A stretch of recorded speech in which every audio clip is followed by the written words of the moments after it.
with everything that went on last year, I had lots of conversations specifically about, the strand of racism in America is a very specific one, right? Because of the history that we have with slavery, with the civil rights, with Jim Crow era civil rights issues, etc. And I think we brought up a number of times how the Holocaust can seem so far away, and but in turn we have this specific strand of anti-Semitism as well, right? Where it's almost like it's one where people, where it's that kind of what Peggy was getting to. It's done in cyberspace, and it's done in a kind of in the shadows, but it's still there, and maybe not even so much in the shadows, because we saw these Camp Auschwitz shirts, we saw what happened in Charlottesville.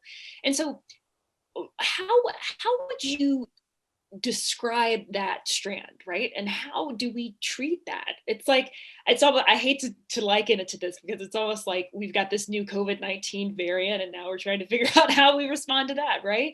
But there is this specific, it's because I also think, because we get this idea that because it's America, certain things won't happen here. But we're seeing that they can and that they will. So how do we respond to that? Janet said, we're seeing things that our reaction to is it's not normal.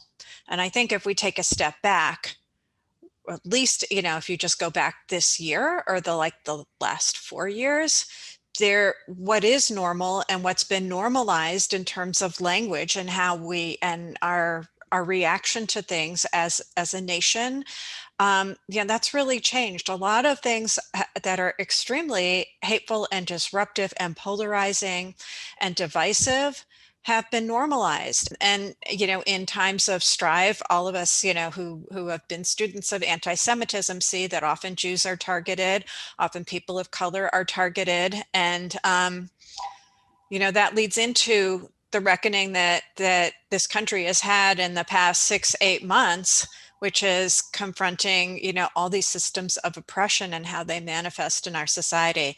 No easy answers, but understanding the history in the United States, that it's not as perfect as many of us grew up believing, is actually an important step. Stories of Holocaust survivors is one piece to that puzzle.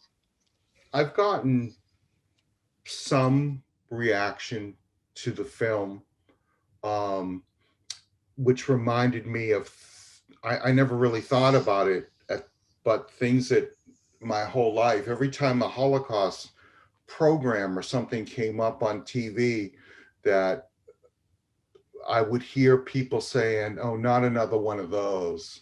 Aren't we done with that? Can't we just move on from that?" And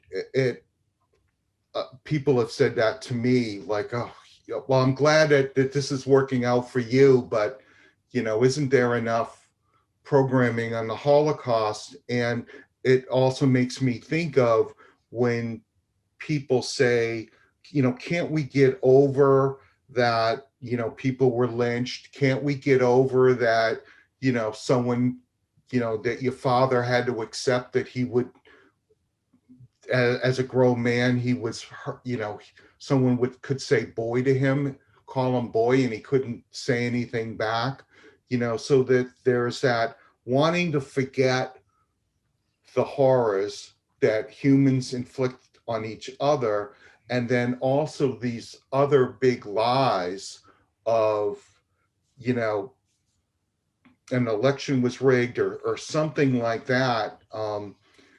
And sort of trying to study this stuff, the one thing that's really been illuminating for me is that fascism, it seems like fascism comes about through the will of the people because they believe lies. I like to believe that the counterbalance to it is a democracy that allows people to speak up in opposition, that a free press that helps bring out facts is another way where people are educated, and the sort of the better angels will take over. But I think some of those areas that we've traditionally relied on to sort of keep things in balance have been skewed. And in addition to our free and fair press, there's just a lot of media out there that people are tuning into that just isn't accurate and actually contributes to this division, this divisiveness, and this hate that we're seeing now acted on.